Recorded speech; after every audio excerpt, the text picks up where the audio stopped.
Hello, is it working? Can you hear me? Yes. Okay. So everyone's, 10 minutes tends to extend. So you've got a choice now. You can have the long version or the short version. Hands up for the long version. It does have slides, and there will be a picture of Star Trek at the end. Okay. If not, short version. I can sum it up very quickly. Let's go for the. I'll try. I'll wind things up if it gets too long. So I'm a communicator, I'm a journalist, I work for the FT. I write for FT Alphaville blog. And I do always, I always start off these things when I'm asked to do them with thanking everybody for inviting me in the first place and then asking them why.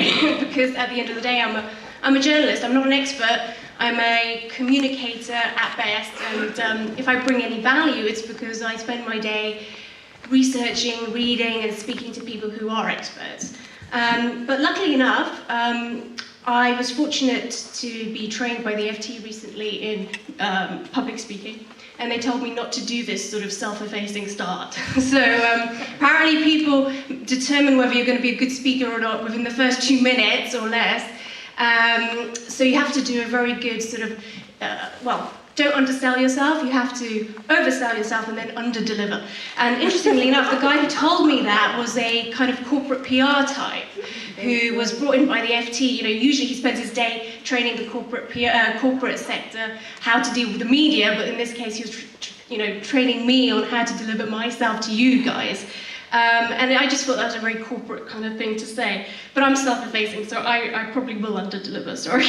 And if I stutter, it's because I'm a bit nervous. So anyway, he did say to keep the attention of the room, you have to come up with a big foyer, discussion point. So my slides are not moving. Oh, right, okay, thank you. I see. So what is my big foyer thought? Well, it is basically that the big dark secret is the system, as it stands, depends on information asymmetry. That is what creates value in our modern day. That's what I'm going to argue in any case. And information asymmetry, what is that? Basically deception, exploitation, extortion, all those lovely things. And crises, in my opinion, like from all this reading that I've been doing, and I'm a historian as well, they come about whenever there's a rebalancing of the information asymmetry. So, for example, inflation crises, in my opinion, that's what happens when honest folk realise they've been taken advantage of and demand an extra share of everything, and as a result there's suddenly a shortage. Deflation crises, on the other hand, happen when the rentiers, the pirates, the people who really, get value for nothing, when they realise they've been defrauded by the honest people because the honest people are turning out to be a little bit more profitable than they realise, and effectively put a gun to the system's head and say, actually, we'd like to have a bigger tribute, please. And I call them pirates because it really does historically go back all the way to ancient history, to Pompey the Great, dealing with the pirates and how they dealt with tribute extortion attempts. Sort of mafia stuff, if you think about it. So I'm going to make this argument simply by saying, very quickly, something is rotten at the heart of online information exchange. It's down to two-sided markets, which is very relevant these days because Jean Tirole just won the Nobel. Itself, and obscurity is the key thing here.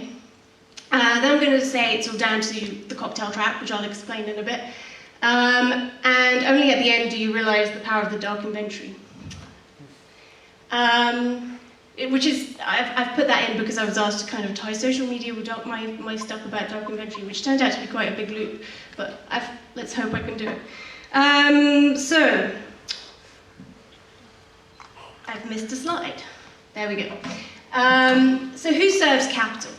I propose it's those who choose to give capital a platform in the first place. And this is especially important in the technology age because we've heard about land value, we've heard about banks, liquidity, but nobody's talking about technology and how this is disrupting value. And for me, it's all about context. So basically what I'm trying to say is you feel deprived only if you can't have something you want irrespective of whether you need it or not. On the flip side, you only feel empowered if you've got something other people want and they don't have. If you see what I mean, what I'm getting at is it's a situation that ends up diverting capital to, by capital I mean energy and resources, to servicing manipulated wants for all sorts of what I call cult market value, from Devil Wears Prada to Beanie Babies to all sorts of kind of like brand-focused stuff, rather than allocating those resources to people who still need that stuff. So, capital and information could be allocated to giving everyone the means to access the stuff they need. But at the moment we're in this weird world because there's an effective supply glut, there's an output gap, which means there's more stuff than there is really money to chase it. So we're creating artificial wants to maintain the hierarchy, the kind of, it's an illusion of value in many respects, because if we were to just give away stuff for free to all the people who need it, that would undermine value itself in the capital system. So how do you persuade people to divert resources to satisfying new wants rather than spreading, wealth to where it's needed? Well, you have to influence information flow. And this is a quote from Chomsky and Herman, who wrote Manufacturing Consent. And that's what I'm going to argue. It's all about manufacturing consent. We want to create a subservient audience that will do our bidding. And the best way to do that is to make them realize that, to make them not realize that their choices are not their own. And this is where we, the media, really come into play, because we are conduit. Excuse me, I've got a cold. We're a conduit for these messages. And media are not trying to, you might say, well, she's at the FT, she's an apologist for the standing system. Well, I don't think that's what I'm trying. I am a little bit, of course. But what I would argue is that things really fell apart as soon as advertising came into the game. As soon as journalists had to be, were not being paid for their work on a price basis for the work they put in, but via sort of the messages they carried in the platforms that were providing those messages. That's when we entered a sort of dangerous race to the bottom. And in the old media model, it was never perfect. And of course, things could be subsidized by special interests, whether they were media barons, or in the case of Reuters, say, information distribution via, financial terminals, or it could be more overt advertising, slap bang in the middle of page 3 or wherever. But there was a sort of peripheral invasion of that advertising. It was only, you could disregard it. There was a barrier. There was supposed to be a barrier between church and state. And so obviously some of us in the media industry did not, defend that barrier very well, but we did try. And there were some ethics that we all upheld. There was a PCC code. We really did try. But then what happened with advertising is that the free market does not yield, as he said, it does not yield a neutral system in which final buyer choice decides. The advertiser's choice influenced media prosperity and survival. And this obviously just got even worse with the digital age, because what you ended up with is this freemium model. And the truth is, if something's free, it's probably not free. You're paying for it in some other way. It's the classic two-sided market situation. It's free because you're probably being manipulated. And that's really where we are now. That's a quote from Marshall McLuhan. How many of you are familiar with his work? So he was very well known in the 1960s. If you ever watch Annie Hall, he makes a kind of cameo appearance in there. And he was like a media communications guru. He was saying really profound stuff back then. Nobody understood what the hell he was talking about. And suddenly, his what he's saying really makes sense. So what he warned us back in the 1960s was that the more the data banks record about each one of us, the less we exist. Kind of profound, but really, really true. Because what he's saying is, it doesn't matter if you get all those things that you want, if the reason you wanted them is, basically someone's manipulated you into thinking you want them. So the choices you're making are not really your own. So, the spin that is, does it really matter? Does it matter if as long as you're happy? Does it matter if your choices are not your own? I would argue it does, because it's the difference between being in a deterministic world or in a world where you have some free will. And I'm nearly done, I promise. Okay, which brings me to the cocktail trap. But before I get to the cocktail, okay, I'm going to skip here. So I argue I'm just saying that social media, it was supposed to empower us, and in a way it really did for a while. We allowed access to almost anybody, and suddenly you had Joe Blogs being able to tackle, Paul Krugman, and he doesn't tweet, but you know what I mean. And there was suddenly some sort of, real Habermas public sphere where we all seem to have a dialogue. But this is no more. That was the case maybe 3 years ago, 4 years ago. But now the PRs have figured out how to manipulate us through social media. So you're just getting out, not only is there terrible news sprawl, not only do the countless organizations that have been created have a much less reliable track record for splitting church and state, not only, on top of all this, as Marshall said, the medium is the message, and in the digital space, the actual space does not lend itself to serendipity, peripheral sort of influence. Therefore, annoying ads are really obvious, and people will just put ad blockers. So what's happening is this manipulation is creeping into content. It's called things like SEO, search engine optimization, native advertising. And for me, this is a really sad decline in how we are communicating and what we trust. Yes, there's more information than ever, but the amount of time and resources you have to dedicate to being able to retrieve good information makes it a very elite system, actually. So which leads me to the cocktail trap. And I will finish at this point, I promise. Why do I really think this is a great example of the problem we're facing? Who is familiar with the cocktail trap? With the film Cocktail? Okay, less than I thought. I was trying to come up with popular culture references, but so Cocktail is the story of a barman, Tom Cruise, who wants to make it. He's one of the guys who really, really wants to make it in the world, be, the American dream, the billionaire. And he's been told all his life, as long as you work hard for it, you can achieve that. Because in the American dream model, all you need to do is to have a really good idea and you'll make it.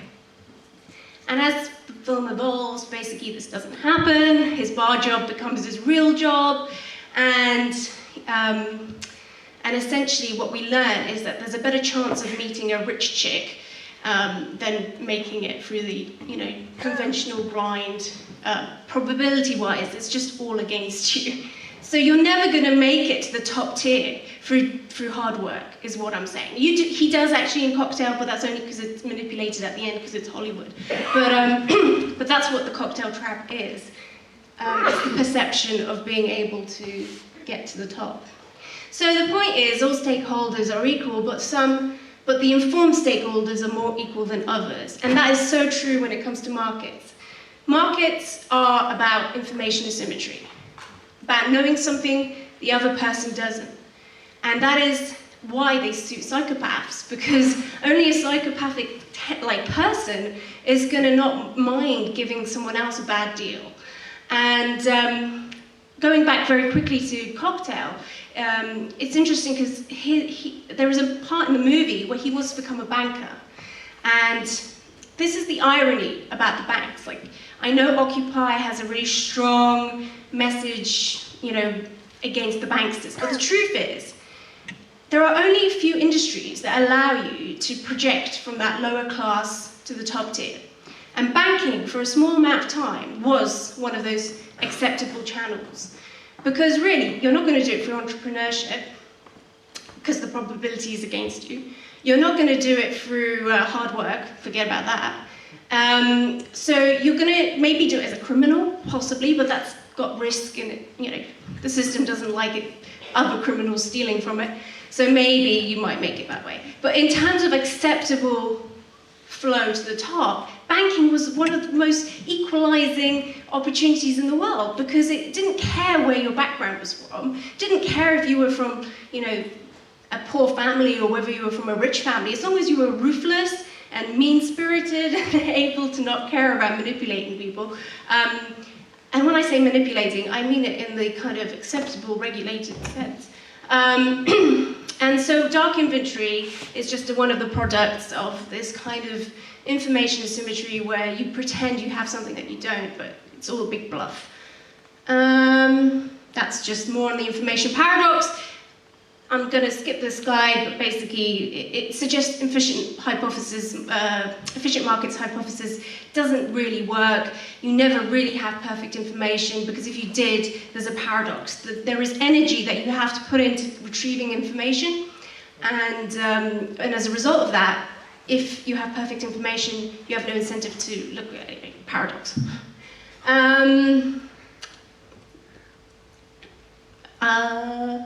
I'm going to skip that slide. So my concluding point, Star Trek, is that we're kind of approaching a new inequality. I know we're all very focused on the old inequality, but we have to be mindful of the new inequality, which is going to be influenced by information technology. And those who are willing to really put in the resources and to critically analyze everything they're being confronted with, they'll form like the conscious minority. But everybody else who doesn't mind if they're being manipulated because, hey, guess what? Club card points give you free stuff. But doesn't matter that like all the shelves are like, managed, so you will definitely buy McVitie's, not any other brand. That doesn't matter to them. And that's what I think we have to be mindful of. And remember that if we do, end up on Spaceship Earth, bringing in the sustainability side of it all, there's a command bridge, but there's also the red shirts, who are the drones. So thanks.